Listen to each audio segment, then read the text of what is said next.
and then, of course, the trends that we are seeing in all of those issues. Where is it heading? And Matthew, he will follow up with backgrounds about the consequences of nuclear weapons use and those aspects. And then we're going to end on a final chapter on, excuse me, I don't know, the theme you're going for. I'm going to talk the same thing I did this morning. Okay. How we got to this point. How we got to it, the background, more of the historical story. Okay. So let me start with this, start with the first slide here. And let me first say, going through 9 nuclear weapon states in not very many slides is impossible. So there is more information on the internet here. And these slides will also be available on the FAS website later on. So you can always go there to get it, and always, of course, call or email one of these things. So I just want to start from where we come from, which is, of course, enormous reductions in the number of nuclear weapons since the end of the Cold War, or since the height of the Cold War. And it's a trend that continues, certainly in the overall inventory, which is the gray line. That includes everything. Everything, both arsenals, weapons in the arsenals, but also weapons that have been retired but not yet dismantled. They're waiting in the queue to be taken apart. So that continues to drop.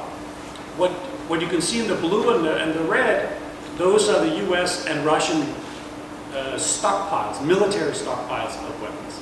They have continued to drop, but as you can see, they're sort of leveling out. We're still seeing reductions, but it's not nearly the same degree of reductions we saw a couple of decades ago. All the other nuclear weapon states are only a fraction of the inventories that those 2 nuclear weapon states have. And that's actually pretty telling that there is no other nuclear weapon state in the world who believes that you need any more than a few hundred nuclear weapons for whatever role you think nuclear weapons should play. It's only the United States and Russia. They're completely out of whack with that reality. And that's for historical reasons, institutional, all that. We can get back to that. But so I just want to say that even today we're around 15,000, just below 15,000 nuclear warheads on the planet, of which a little less than 10,000, 9,500, 600 are in the military stockpile. And out of those, 1,500 or 1,800, sorry, 1,000, 1,800 are alert forces. Those are warheads that can be used within a very short period of time. The quickest are only from the moment they get the launch code or authorization from the president, 4 to 5 minutes before they fly. And so the trend here is the countries that are decreasing their arsenals includes Russia, the United States, and Britain. And those are increasing includes China, Pakistan, and India. And those that are sort of steady at the overall level includes France and Israel. And then, of course, the emerging nuclear weapon states is North Korea, which is still in rapid development. Next. Now, this is instead of going through all the countries step by step, and it's obviously information overkill. But the point I want to make by this slide is that all the nuclear weapon states are modernizing. If you hear the debate from one of them, arguments made by one of them, you quite often hear that, oh, the others are modernizing, we're not, therefore we have to as well. That type of argument. But that's not how it works. All the nuclear weapon states are more or less continuously modernizing. They're just at various levels in their cycles. And once in a while they come around. Now in the United States they've come around to their next cycle. And over the next 20 years, 15 years, we're going to see some really massive modernizations, not a built up, but a modernization of the arsenal. Russia is a little past half of its midpoint in its modernization. Israel is also at the final phase, etc., etc., etc. What characterizes these modernization programs is a continuous effort to create weapon systems that are more efficient, both in terms of range, their flexibility, how effective they can hold targets at risk, how quick you can launch them, etc., etc., etc. There's an endless drive for this qualitative increase in the capabilities. And we see that is in full swing right now, both because of these existing programs, but also because of this new situation we're in, where we're now in an official adversarial relationship between the East and West. That drives both the way they talk about why they're doing these modernizations, but it also drives plans and concepts for potential use of nuclear weapons. I'll get back to that next. In terms of the planning for the potential use of these weapons, there's some really dynamic developments underway. We hear most about them in terms of Russia. There's a lot of writing that Russia has increased the role of its nuclear weapons, relying a lot on tactical nuclear weapons. Some people are even saying they wouldn't wait for an attack to sort of go into, counterattack to go into Russia. They would pop a few nukes first just to discourage a counter-push. Other people in the intelligence community I talked to say that that's vastly exaggerated. They do have a stronger reliance on early use of tactical nuclear weapons, but that's historical and has to do also with the role of their conventional forces, which they just don't think can stand up. The United States is coming out of the Obama years, so to speak, first years of focus on reducing the role. Now what we're seeing is a reaffirmation of the role, especially in the regional context. So we're seeing operations being changed and modified, where nuclear-capable forces are being sent on missions in ways they were not just 5 years ago. We're also seeing calls for nuclear weapons capabilities, specifically increased accuracy and lower yields so that they can reduce radioactive fallout from the strike. There are these trends going on. In Pakistan, an important trend about development of tactical nuclear weapons that are explicitly intended to be used before strategic weapons in a conflict. And so all of these areas we see a very important trend toward reinvigorating the perception that nuclear weapons play and beneficial and important roles in limited regional scenarios. That's an important trend going on right now. I don't want to go into all the nuclear weapon states and what they do. No, don't have the time for it, but there's certainly plenty of material out there. I just want to touch a little about on this issue of the regional stuff, because I think it's a very important thing to keep in mind that in the case of the United States, remember, they came out of a global war against the Soviet Union, so to speak. That was the global context of the priority of nuclear forces. Immediately after the end of the Cold War, much of the emphasis shifted to regional adversaries, proliferation, the rogue states, axis of evil, these types of things, weapons of mass destruction instead of nuclear weapons. Suddenly the targeteers were asked to do more with fewer weapons because the presidents kept cutting the weapons, but they were asked to cover more ground in more regions. And this is a slide from one of those documents that is a picture from the U.S. nuclear warplane briefing in 2003, I think it was, where you can see they deleted who the countries are, but they forgot to take out the pictures. So you can identify the North Korean missiles, the Libyan underground chemical facility, etc. So, you know, the bits and pieces of this information sort of flows in that way. But what eventually this ends up with is a new nuclear warplane in the United States, which is, by the way, not just nuclear. It also has conventional cyber ballistic missile defense components. But the focus of the plan that is nuclear is directed against 6 types of adversaries. You know, we know Russia, China, North Korea. Iran was a part of it, and so was Syria. Iran might have fallen off because Iran is now in compliance with its obligations under the Nuclear Non-Proliferation Treaty, and it's not officially, or even suspected, developing nuclear weapons. A little too soon to say. Syria is a little uncertain because they still have chemical weapons, using chemical weapons, but nonetheless, it might not be necessary for having them in that mission. just to emphasize that this is a global plan that incorporates all elements of U.S. military power, of which the nuclear is one, of course, important component of it. Next. And the trend, was this forward or backwards? Oh, go back. Okay, so the trend here is, for the other nuclear weapon states, other than the United States, like I said, there is a lot of emphasis on Russia trying to lower the level of nuclear use in a regional scenario. That's a big concern in NATO, continuous element of the conversations. There's a lot of uncertainty about how real it is, or even if it is real, to what extent. This type of information doesn't really get out into the public debate.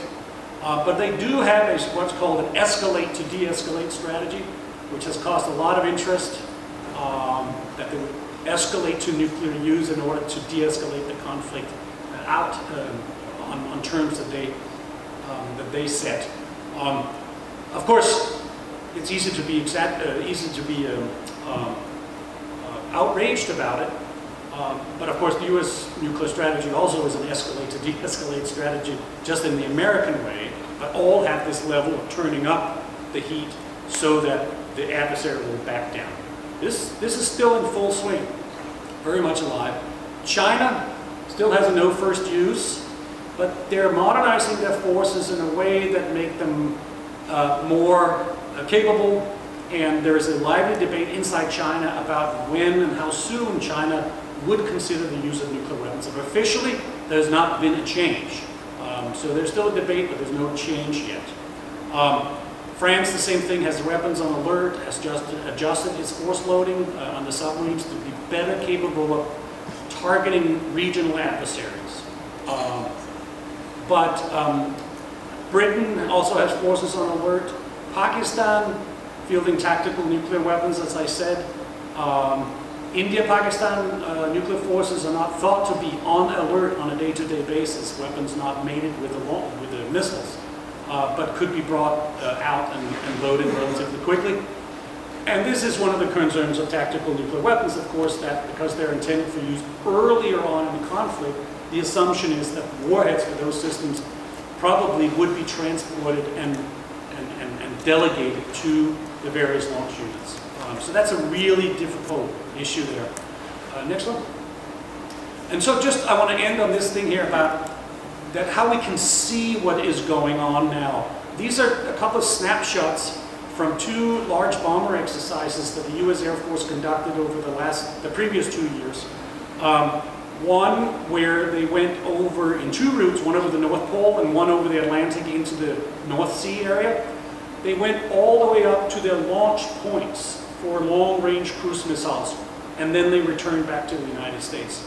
Again, last year we saw both B-52s and B-2 bombers go up over the North Pole, up over the North Sea, all the way into the Baltic Sea.